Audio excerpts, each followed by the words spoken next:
Good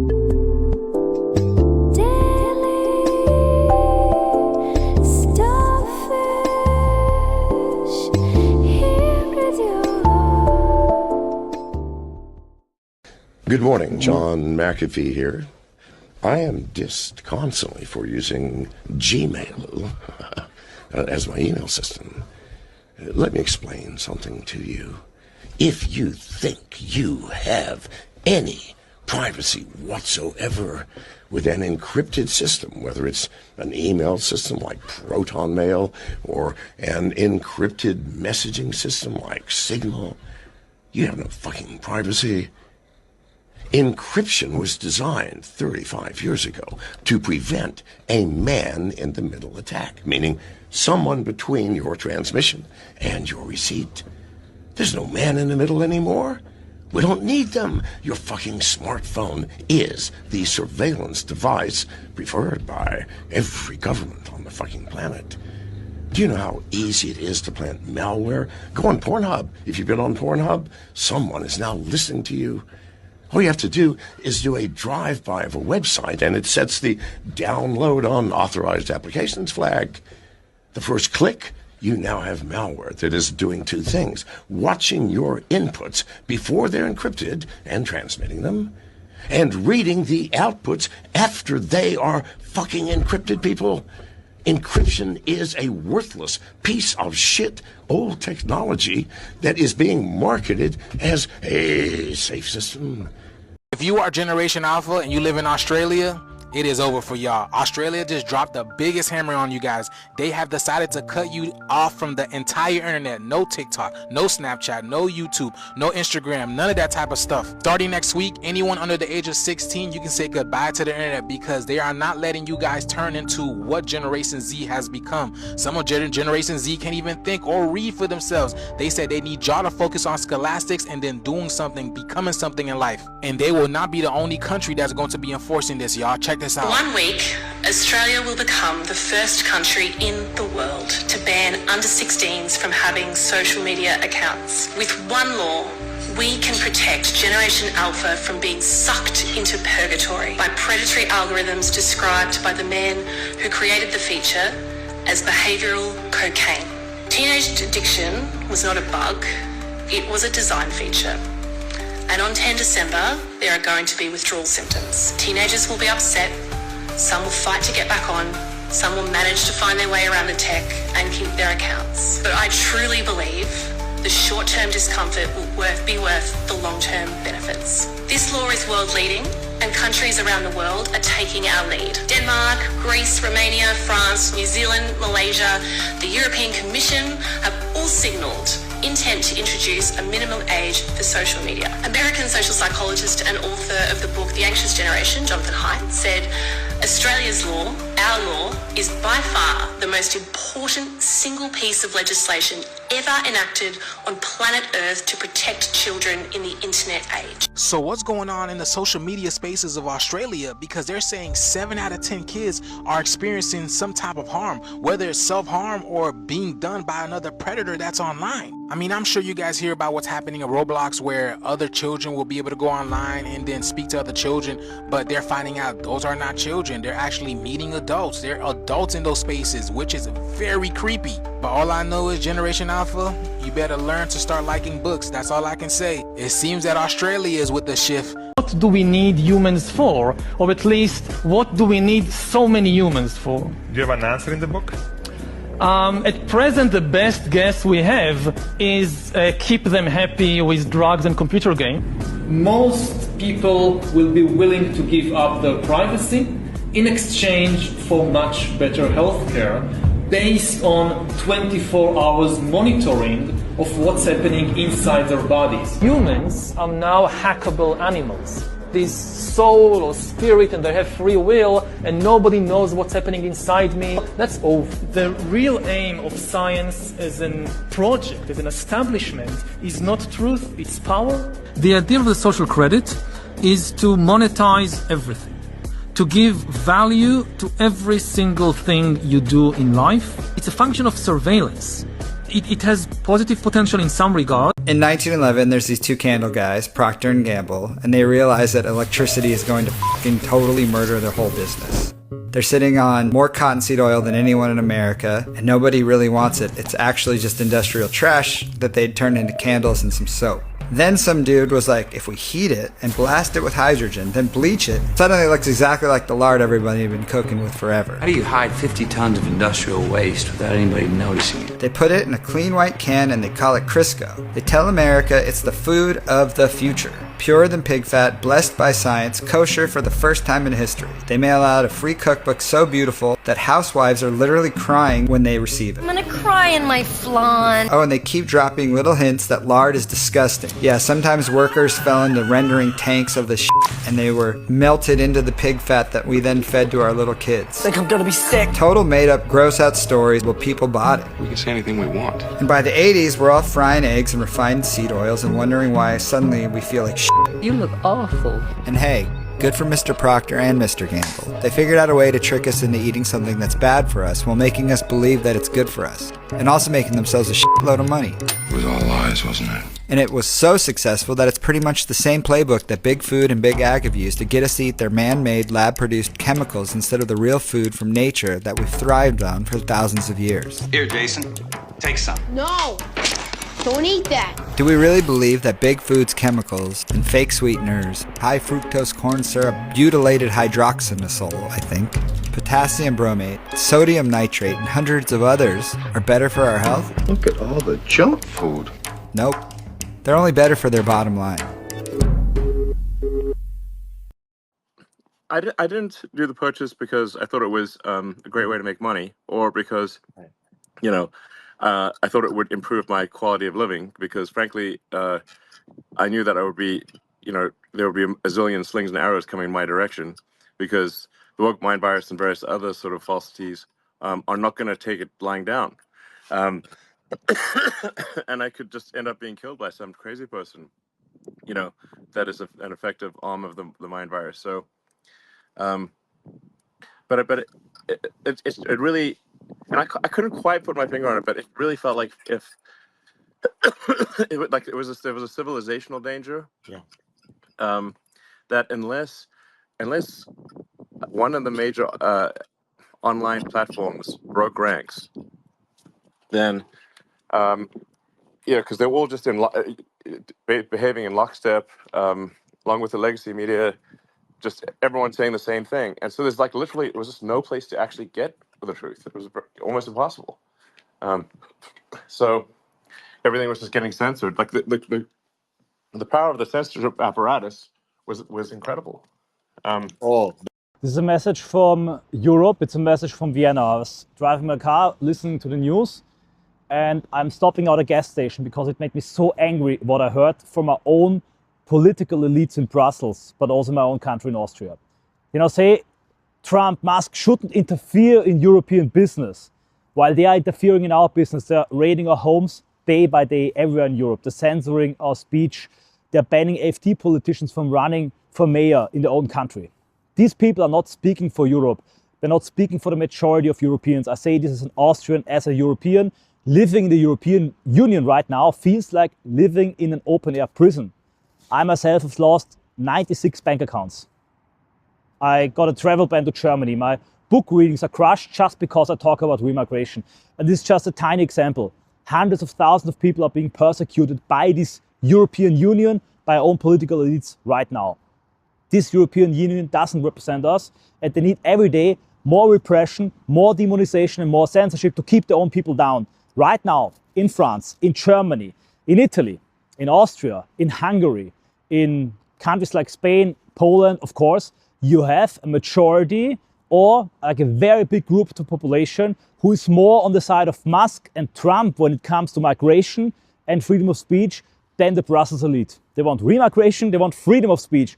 And we, the Europeans, we want our nations and our country back. And it's so true what Trump said. It's so true what's in this document, the national security document of the USA. We have 20 years left, and in 20 years, this country, this nation, this city, Vienna, this continent will be lost. We are cooked in the city of Vienna. We're stand right here, right now. we have a majority of Muslims in all schools. What will happen in 20 years when they're grown up, when they got more children? Vienna will be a Muslim city. Many other cities in Germany, France, the same. Europe will be destroyed. It's being destroyed right in front of our very eyes, and we have 20 years left to change the course. And when I read this document, when I see the tweets by Musk and Trump, it feels like somebody saying, don't jump, don't kill yourself, Europe, yeah? So that's what it is, and that's what millions of Europeans want. The majority in these countries, Germany, Italy, France, big countries, are on the side of Musk and of Trump when it comes to migration and freedom of speech. And I implore all Europeans who are watching this, doesn't matter where you come from, doesn't matter how old you are, please become aware of the situation. The most important thing right now is to stand up, even if you don't have freedom of speech, even if they can censor you, demonize you like they demonized me. Millions of people in the German sphere hate me and think I'm a demon because of this lying press. They might destroy your reputation, they might raid your house, they might destroy your livelihood, take away your bank accounts, but we only have this 20-year time frame to save this whole civilization from self-destruction. So my message to all Europeans is stand up. Don't let these traitorous politicians act as if they would represent you. They're not representing us. They've betrayed us. They're replacing us by third world immigration, and they're destroying the future of your children and grandchildren. And your grandchildren and children, they will despise you rightfully if in 20, 30 years you told them, I didn't do anything because I was afraid to be called a racist. Be afraid of being called complicit. What do you think of digital ID? Nice camera. Oh, fuck digital ID. Tell me why. You should have some freedom. Like, we shouldn't be restricted to like what they want us to do and what they're allowing us to do. Like, come on, I mean, it's just totalitarianism at this point. Do you trust the government? Not at all. Why not? They're not working for us. What did you think of all the lockdown stuff as well? Oh, I think it was a bunch of bullshit, to be honest. Right? Like, I don't think there was any point in any of it. They were just trying to see like how much control they had over the people. Do you think it's kind of like set a precedent for digital IDs and more control, more totalitarianism, as you said? Yeah, it was kind of just like foreshadowing in a sense. Like they were warning us that it's going to happen. They're just trying to get as much control over us as we can without us being able to say no or come together. But the sooner we come together, the sooner things are actually going to start moving in a better direction for us at least. Oh, I totally agree. And will you have a digital ID then? Well, definitely not. There is likely a short-term political motive behind the attack on X. European leaders are deeply unpopular. Just 15% of the French and 25% of Germans approve of President Emmanuel Macron and Chancellor Friedrich Merz. Britain is not part of the EU, but it too is cracking down on free speech, with Prime Minister Keir Starmer's approval rating just 19%. Those leaders need an external foreign enemy to attack to distract attention from their own failures, rally their base, and appear strong. Elon Musk and Donald Trump serve that political purpose. But European leaders were pushing censorship long before their approval ratings tanked. And our investigations into the censorship industrial complexes in France and Germany reveal that those governments have pursued censorship for decades, which in part reflects lower cultural levels of support for free speech than in the United States. And much of the demand for censorship is around migration. In 2023, French regulators took steps to silence debate about immigration following a brutal attack in which a Syrian refugee stabbed several young children and parents on a playground in the city of Annecy, noted a report by the House Judiciary Committee in July of this year. German censors similarly sought to silence discussion about immigration, wrote the House Judiciary Committee. In August 2024, a German X-user tweeted, "Deport the whole lot of them," in response to a news article about a family of Syrian aliens that had reportedly committed 110 criminal offenses during their time in Germany. More than 4 months later, German authorities classified this call for the deportation of criminal aliens as, quote, incitement to hatred, incitement to violence, and an attack on human dignity, implying that X needed to remove the post. The roots of European demand for censorship of X go deep. After World War II, European nations established a system of information control. European governments financed and controlled most of the major media companies. They narrowed the debate and excluded right-wing populists and nationalists. The only acceptable political candidates on the right and left were those who supported globalization in terms of both industries and people. Brexit and the election of Donald Trump in 2016 triggered globalist elites in the US and Europe who blamed social media for their success and accelerated their own efforts to create a censorship industrial complex that would use researchers as the state proxies to censor nationalists and populists opposed to mass migration. After they were exposed by the Twitter files, Stanford Cyber Policy Center censorship activist researchers claimed they weren't engaging in censorship since only the social media firms had the power to censor. The European Commission spokesperson today engaged in the same deception tactic in his announcement. As such, the underlying reason for the EU's war on free speech is because its leaders know that social media has allowed for the spread of information that the government-controlled mass media had hidden from the public about the high social cost and financial cost of mass migration.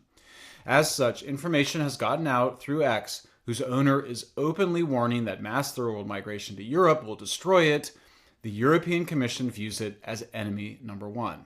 The EU is gone. Abolish the EU.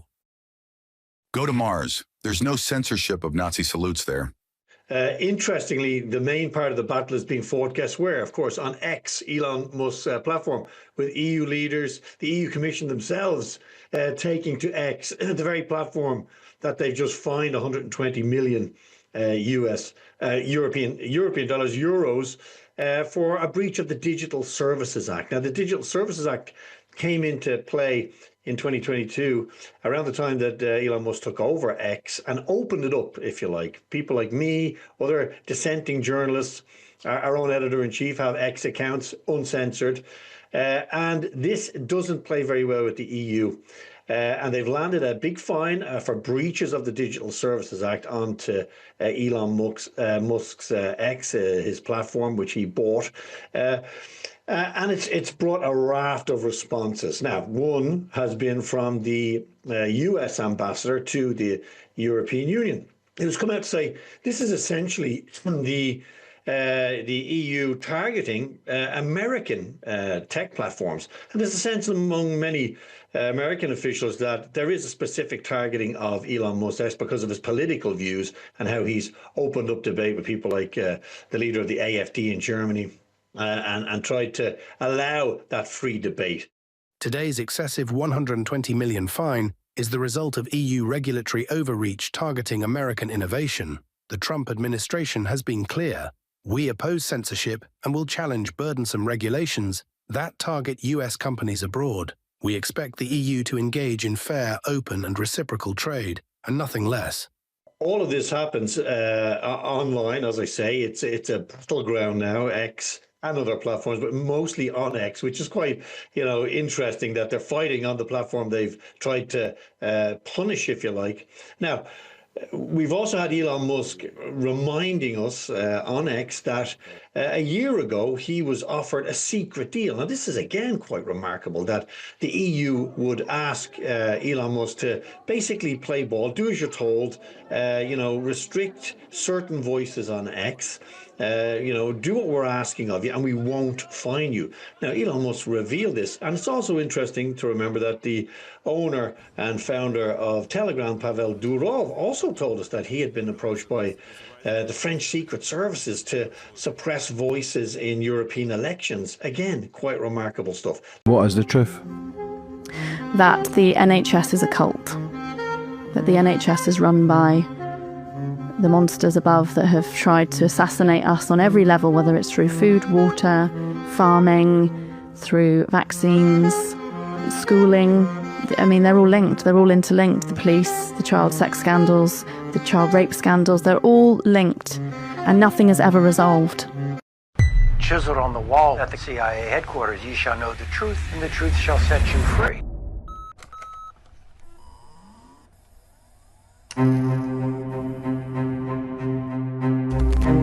My name's Jen Robinson. I am a defence lawyer defending journalists that deprive people of their right to self-determination. Julian Assange was working with just a couple of volunteers and an internet connection, and yet he was being described as the most dangerous man on the planet. Shut it down, this terrorist website. It was in that context that I started representing him, but I could never have imagined what was to come.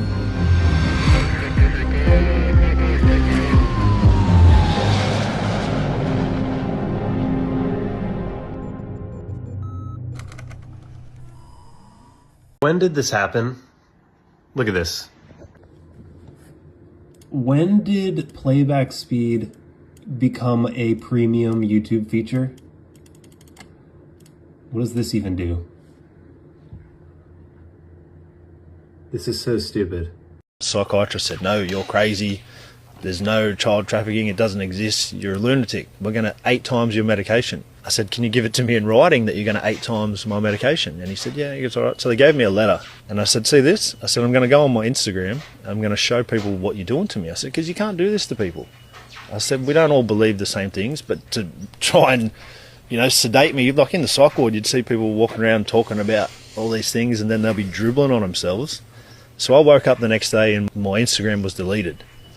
So I knew that somehow the doctors, the psychiatrists, the medical mafia, whatever you want to call this entity that exists, they got rid of my page.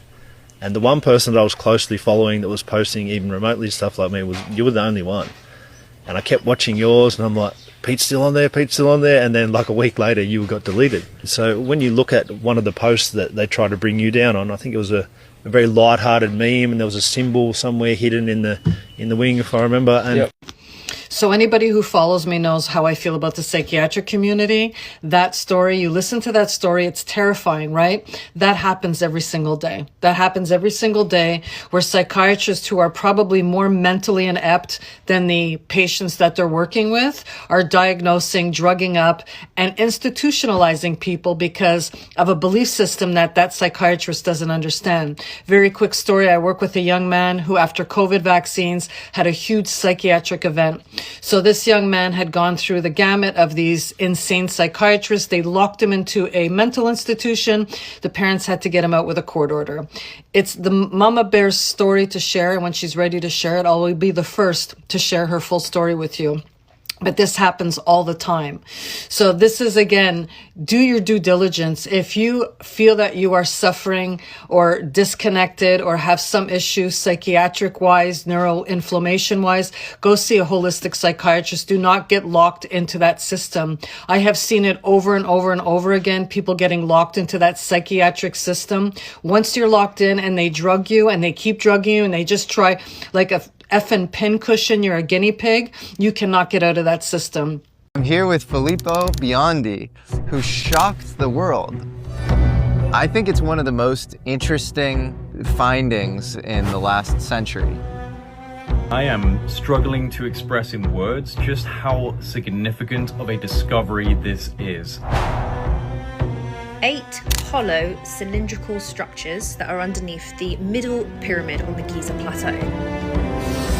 With columns and coils around the columns. I'm like, what?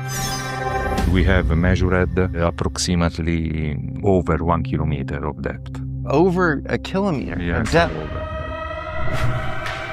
Do you think that the pyramid was a nuclear fusion machine? Please give me another question. I don't know. Maybe the water goes through these spirals, and the spirals are made by piezoelectric material. You think we can turn the power grid back on? But we do like that. Big Food just found a way to hack Ozempic, and they're doing it in secret. The story is actually crazy. Okay, so there's a food laboratory in Northern California called Matson that is, quote unquote, creating the future of food. It's run by this guy named Justin Shimmick, PhD, so you know he is a smart guy, and he has monetized his intelligence quite well. It says for nearly 50 years, Matson has conceptualized, developed, branded, and scaled hundreds of product lines, and in the process created billions of dollars in revenue for clients. And right now, their clients, Big Food, is asking them to do experiments that will reformulate ingredients so that their food can bypass the effects of Ozempic, Wegovy, and other GLP-1 weight loss drugs. Because from a financial perspective, people on these weight loss drugs are buying less food. Walmart CEO John Furner recently told Bloomberg News that the company is seeing signs that people taking GLP-1 agonist appetite suppressant medications are buying, quote, less units, slightly less calories, which equals less profit. New York Times has reported that sales are down in sweet baked goods and snacks, and the industry is weathering a downturn. That's a big problem for these food executives. So in response, the food companies are designing what they call GLP-1 optimized products. In layman's terms, they're trying to make the food more addictive, even more addictive than they already are, because we know that food is already pretty addictive. Quote, there is little the industry hasn't tried to keep health-conscious consumers eating. Companies conceal clouds of nostalgic aromas into packaging to trigger Proustian reverie. When they discovered that noisier chips induced people to eat more of them, snack engineers turned up the crunch. Food technologists found a way to amplify the intensity of artificial sweeteners to hundreds of times beyond sugar's natural flavor. The structure of salt crystals can be altered to accelerate the speed at which they absorb into the chemical pathways that signal saltiness, allowing the brain to perceive the flavor more intensely. In the chemosensory world, referring to the science of how chemicals provoke sensations, almost anything is possible. Yeah, I suppose almost anything is possible, but I think the certainty here is that we're going to be left with a bunch of people who are still obese taking drugs with, pretty bad side effects that no longer work. That, I would say, is not ideal. And worse yet, it's all being done in secret, okay? When asked, Justin Shimmick wouldn't say which companies he was working with to develop these GLP-1 products, saying, quote, we are professional secret keepers. These people are sick. Hi, everybody. This is Gatsad. I'd like to spend a few minutes offering you a quick primer on history. Here we go. You ready? There's a river. On each side of the river, there's a tribe. Tribe A looks at all the resources of Tribe B with envy, and it covets them. Same exact machinations are taking place from the perspective of Tribe B looking at the resources of Tribe A. And the men of each tribe has to engage in the following calculation in deciding whether it makes sense for them to go ahead and attack the other one. Would we be able to attack them and take that which we covet? If yes, go for it. If not, best wait until the time is opportune for us to do so. The reason why neither tribe consistently goes to war with the other one is because each of the two tribes knows that there are violent and aggressive men that would not take well to the members of the other tribe coming after them. Now imagine that you have a first time to ever see reality whereby the members of Tribe B have convinced all the members of their society that nothing could be more laudable than to never respond in any survival instinctual way, irrespective of what Tribe A does. If Tribe A comes to steal your children and rape them, it's better not to attack them because that would be phobic. They want to rape your women, don't attack them because it's phobic. They want to take over your society, don't fight back because it'll be phobic. They wish to urinate on your culture, your heritage, your religion, your civilization. Don't fight back because that would be phobic. From the perspective of Tribe B, nothing is more objectionable than to invoke your sense of survival instinct in protecting your women, your children, your civilization, your accomplishments, your heritage, your religion, your culture. It doesn't end up too well for the members of Tribe B. When Suicidal Empathy comes out, and it will be coming out soon, I hope that you will all pre-order it. Take care, everybody. Toyota's charging us $600 a year to keep all of our functions on our 2025 Camry after we've owned it for a year. Let's go ahead and dive into what it is. Well, everything's a subscription nowadays, so it shouldn't be too surprising that cars are now wanting a subscription as well. And after a year, Toyota expires some of the vehicle functions. So what are those functions? Well, probably the biggest thing that expires after a year is remote start via the Toyota app. So you used to be able to, from anywhere, open the app and remote start your vehicle to get it cooled down. That's no longer a thing after a year. You also lose the digital key functionality, so you have to take your keys everywhere with you. You can no longer use your watch or your phone. Another big thing that expired is our navigation. Despite us buying the high-end XSE trim level with the big screen, when we tab to the navigation menu, guess what? It's now expired, and if I hit get started, all it wants to do is sell me this subscription. So how much is the subscription? Well, $15 a month is the entry-level price. If you want the app functionality security with things like navigation, which I feel like we already paid for. Now, if you want additional things like Apple Music to be able to function inside the car natively, that's $25 a month. And then if you want Wi-Fi on top of that, that's an additional $25 a month. So yes, you can spend $50 a month on this Camry in subscriptions, $600 a year. This is now currently on a Toyota Camry that's sitting at around $40,000. And to get everything out of it, you need to pay an extra $600 a year. This is still not something fancy like you bought a Mercedes or a BMW, Audi, something like that. This is still just a Toyota at the end of the day. So every car manufacturer is rolling this kind of stuff out to still squeeze out a little bit more money from you at the end of the day. Cars selling subscriptions to unlock features they already put into the car should be illegal. I agree. That's ridiculous. Charging for a remote start in 2025 is diabolical. Toyota's lost their... If you are seeing this, I am in jail. I discovered information that connected Israel to many of the atrocities that have happened in recent time. And upon clicking upload on every single social media platform of that video, count deletion. X, Instagram, Facebook,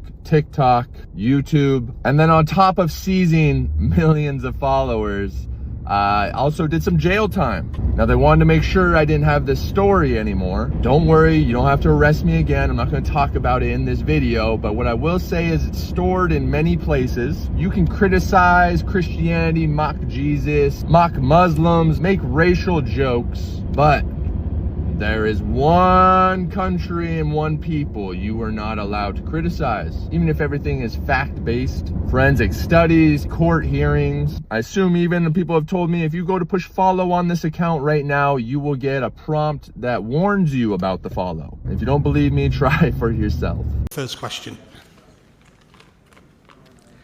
Hi there. My statement and question will take 2 minutes to read out precisely. Forgive me, I normally do not need to read from a piece of paper, but I want to make sure that what I'm saying is not misinterpreted. It appears to me that Advance UK are on the right path. You're a party that is not scared to call out the negative impact that Islam is having on the West. I would say somewhat the same for left-wing communist liberal ideologies, such as trans and mass migration. However, on these topics, we are only part-way, in my opinion, up the path. We are able to identify that these issues exist, but we don't seem to be actually going a step further and actually calling out the people that are funding it and pushing it. I'm not sure whether it's because people are scared, because it's not difficult to actually find out and do a bit of a trace on it. Charlie Kirk was an idol to me, and I'm sure he was to everyone in this room. Would you all agree?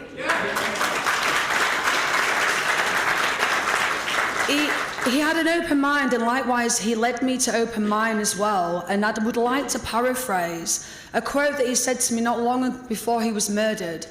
And before anyone pushes back on me, please remember that these are his words and not mine.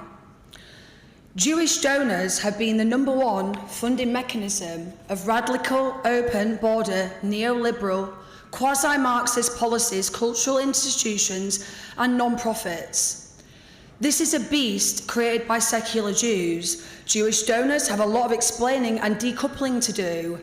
It's the movies and Hollywood, it's everything. Many people on the right, like you in this room, will feel enlightened because they have discovered some of the horrible content in the Quran and the Hadiths. But what many of you aren't aware of, that there's much worse stuff said in the Jewish Talmud, the Jewish Book of Law, especially of what we say. I'm literally just about to go on to it. So my first question, I was literally about to go on to it. Excuse me, do we have free speech? Do we have free speech in this country? Do we have free speech in this room? Do we have free speech? So do not heckle me. Yes, I'm about to ask it. So my first question to all of you is, will you have the courage that Charlie did to actually call out the funding of what is the decline of the West? For my second question, I would like to know your stance on Israel.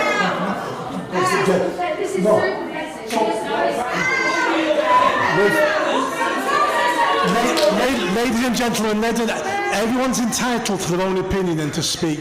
Everybody's entitled to it. We've had a question, and now if we can have an answer. We will absolutely.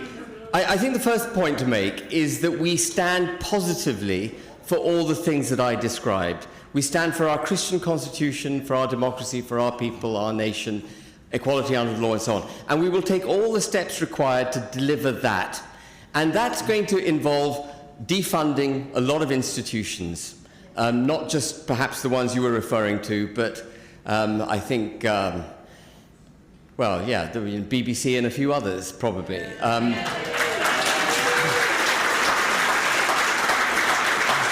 A lot of the money which comes to these far left institutions that are undermining our democracy actually comes from the government.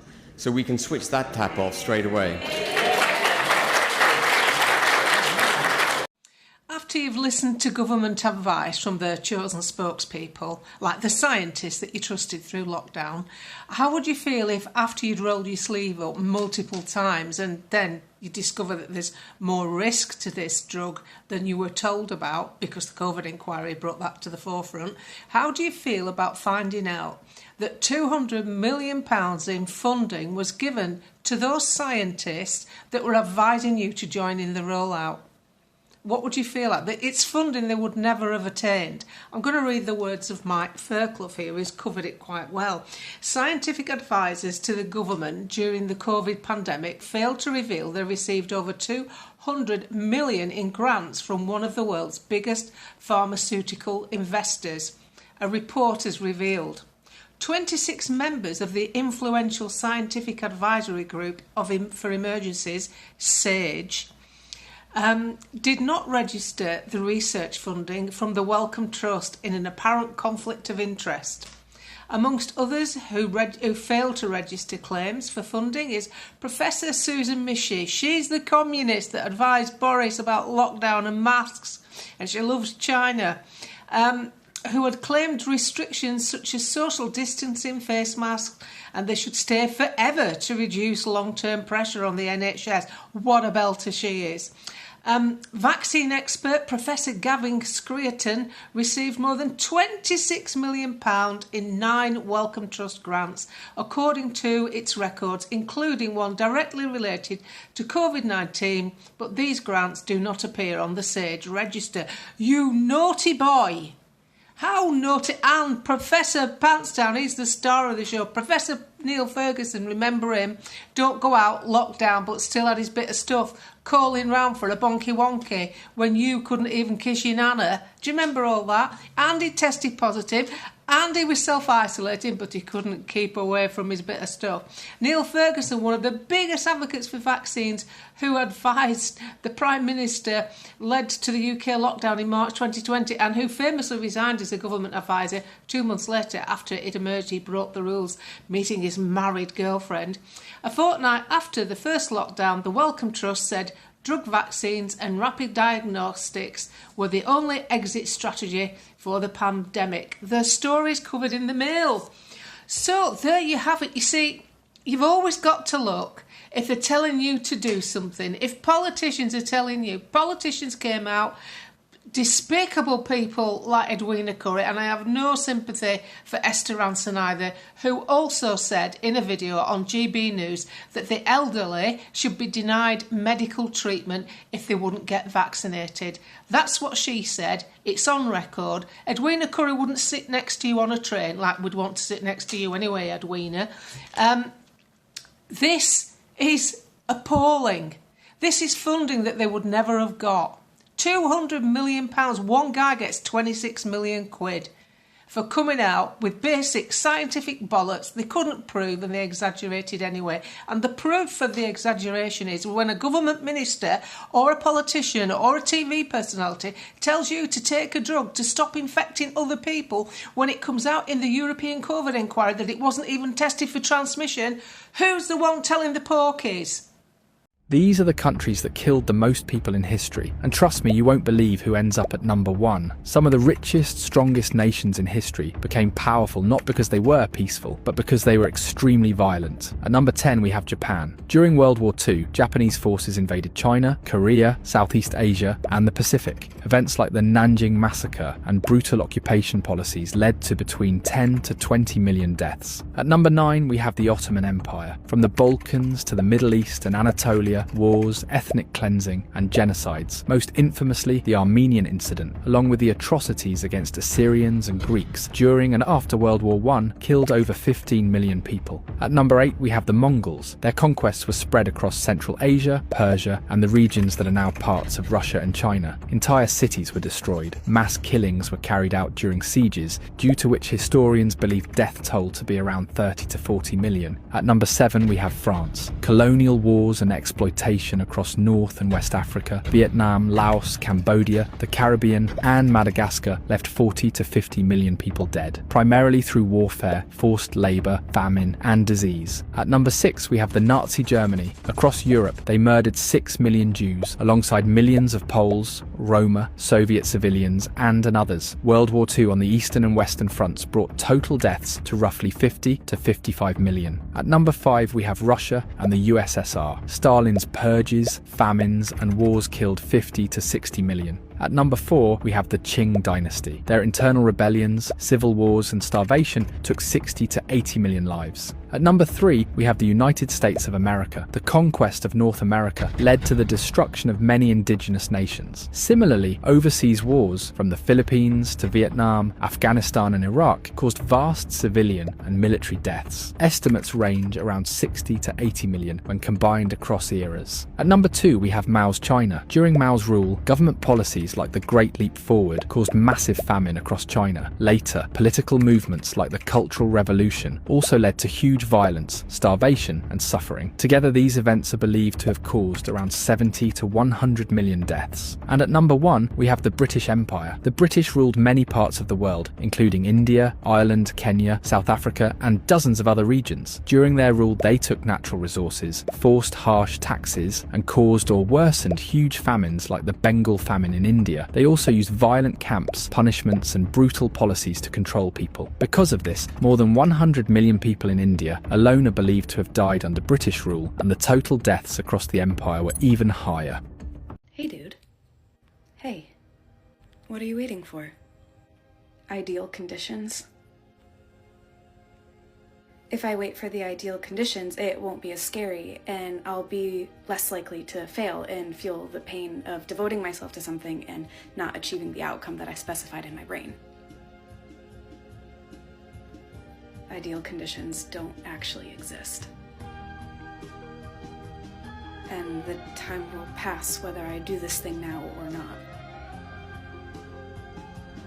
And fear is just something that my subconscious is using to keep me safe from what it doesn't know yet, but that doesn't mean I'm not capable of doing it. And I can ask myself, what's the smallest step that I can take towards making this thing happen? And instead of putting pressure on myself for me to be exactly perfect at doing this thing so that I can justify the time and energy that I spend on it, I can devote myself to the process of it and trust that as I take each small step, the path will continue to unfold. And that none of this really matters, and one day I won't be here, and me putting something off is just me keeping myself from accessing parts of myself that I want to grow into. And I don't need to assign the outcome right now as either a win or a loss, because I don't even know what the full outcome is yet. This might just be something that I get to engage with and experience and learn from. I deserve to give myself the gift of engaging with my potential through curiosity, rather than clamping down on it through fear of failure. Holding myself to this standard of perfection is just a way of keeping me from growing in all the ways that I can right now, and creates judgment for myself that I don't deserve, because I deserve to engage with the world in the ways that I can serve it, and perfectionism doesn't help that. We're so back. I got off my European train and checked into my European hotel and noticed that a member of European Parliament called Helmut Brandstätter tweeted, quote, "There's no censorship in Europe. Everyone has to follow our rules." Well, I'm traveling here on a diplomatic passport, so I thought I'd take this opportunity to say a few things that ordinary Europeans can't by revisiting some remarks for which people in Europe and also the UK have been investigated or arrested or jailed by their governments over the past few years. So, as I tweeted a few moments ago, a German woman notoriously received a harsher jail sentence than a convicted rapist after the woman called the rapist, quote, "a disgraceful pig." This was after he participated, along with several other disgraceful pigs, in the gang rape of a 15-year-old girl in a public park. Similarly, a British woman was dragged out of her bath by 11 police officers after she referred in a private text message to a man who allegedly violently assaulted her as, quote, a faggot. And victims of violent crime aren't the only people who lack free speech rights in Europe. In Sweden, an activist called Rasmus Paludan was jailed after he burned a Quran and referred to Islam as gay Islam. Finally, in Germany, a man faced a criminal investigation for referring to Green Party leader Ricarda Lang as, quote, fat. There are many more. I could go on, but it's important to note that the European censorship bureaucracy often postures as populist, fighting against big tech. Yet none of the people I listed as a large tech company. These are ordinary Europeans and one Brit who were punished by their governments for saying what they thought was true, or just what they felt like saying. In a free society, that shouldn't happen. So which is it, Mr. Bronstetter? Is there no censorship in Europe, or do we all have to follow your rules? James argues, accurately, that there are differences between men and women. This is a strange position to be in, to be arguing for something that is so universally and widely accepted within biology. What is not as widely accepted is that culture is also evolutionary, but I'm going to argue that biology and culture are both evolutionary. Let's look at differences between men and women that are explicitly anatomical and physiological. Are men taller than women on average? Does anyone take offense at that fact? Are you irritated? There's always a standout. So I would say you could be irritated by it. You could be irritated by the fact that women have to be the ones to gestate and lactate. You could be irritated by a lot of truths. But taking offense is a response that is rejection of reality. So men and women are different on height, they're different on muscle mass, they're different on where fat is deposited on our bodies, right? Our brains are also different. So there. Security! This is what happens. Oh, did they shut off the volume? Can you hear? Can everybody hear?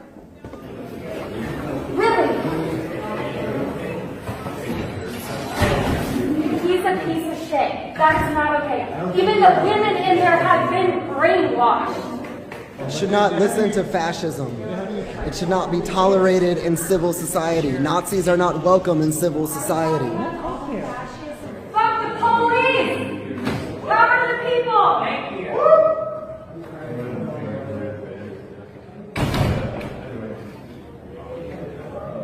All right, well, we're going to raise our voices. The conversation's going to go on.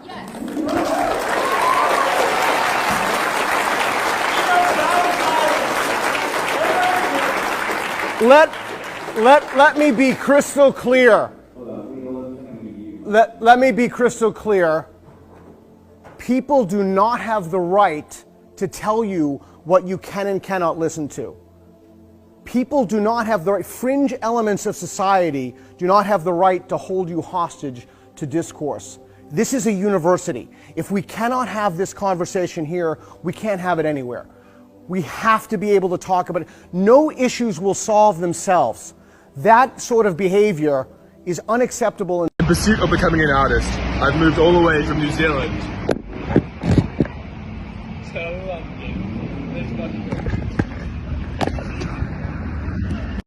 You may have heard of Tom Clancy, one of the most successful authors in the country. His books like The Hunt for Red October and Rainbow Six were bestsellers that went on to spawn blockbuster films and video game franchises. But did you know that many of his fictional plots have eerily come true? For example, his 1994 novel Clear and Present Danger tells a story of a desperate US government who, through the CIA, intercepted phone communications between drug cartels in South America to launch covert military actions without congressional approval. We now know from Snowden leaks that the government has in fact utilized phone tapping and secret military operations. A few months before the capture of Osama bin Laden, Clancy released Dead or Alive, which detailed the capture of a terrorist mastermind who evaded US intelligence authorities by hiding out in Las Vegas. One of Tom Clancy's most successful video games, Ghost Recon, was released in 2001 but set in 2008. The game begins with a conflict between Georgian rebel forces and Russian nationalists who have seized power with the intent of re-establishing the Soviet Empire. Oddly, the Russia-Georgia War began in April of 2008. In the 1994 release, Dead of Honor, Clancy's recurring hero Jack Ryan outmaneuvers a ruling Japanese cabal who is in an economic dispute with the United States. A Japanese airline pilot's son and brother die as a result of the conflict. Driven insane with grief, the pilot flies a Boeing 747 into the US Capitol during a joint session of Congress. Clancy's first book, The Hunt for Red October, which was released in 1984, had a character named Peter Henderson, who was a KGB spy who infiltrated the US government. Interestingly, it's been confirmed via US government emails, reported by the New York Post, and in easily searchable emails at BidenLaptopEmails.com that Joe Biden used the Peter Henderson name as an alias. Rumors often circulated that Tom Clancy's thrillers were so detailed in their descriptions of military and covert operations that the FBI had investigated the Baltimore novelist to determine his sources.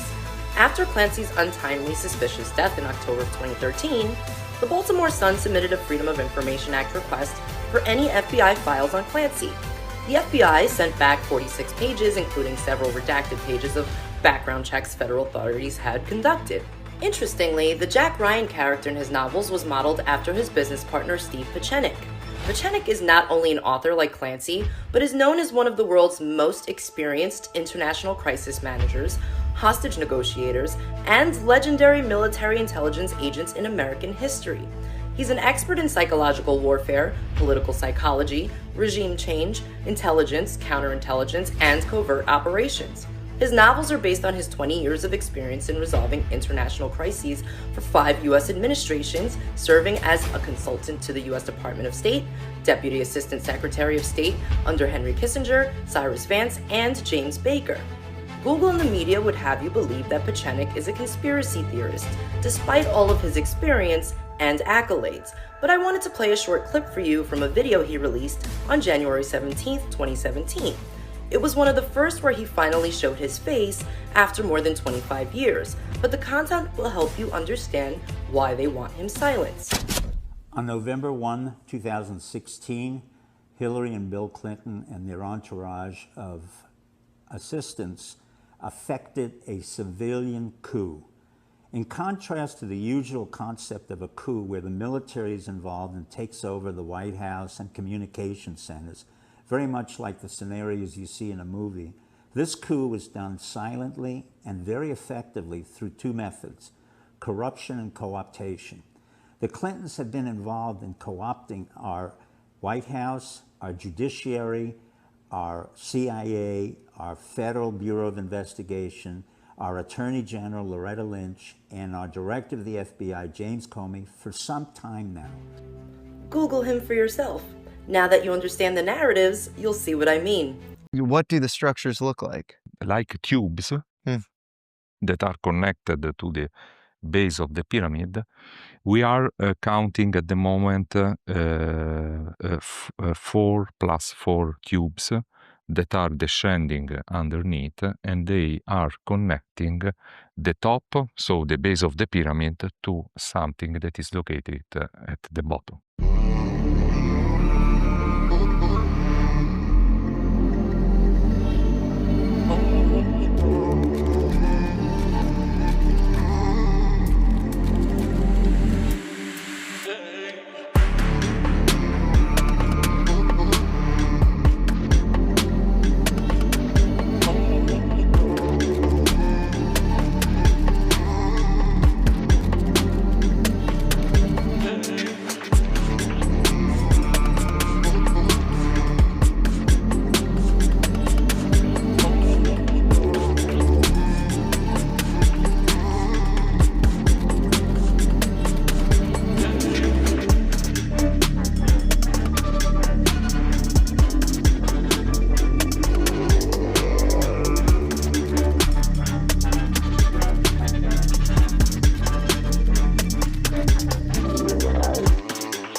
And I think it's important for people to understand your background as well. You do some work with the Italian military that's classified. You can't even speak about it, right? So it's clearly useful to them because they don't want anybody talking about it. Should I not even be asking about that? Okay, I'm just saying the fact that you do it. Are you not supposed to say it? Okay, sorry. I mean, in the US, like, you can say, like, I do work, I just can't talk about it. But you don't even want to say that you do the work. Okay, forget it.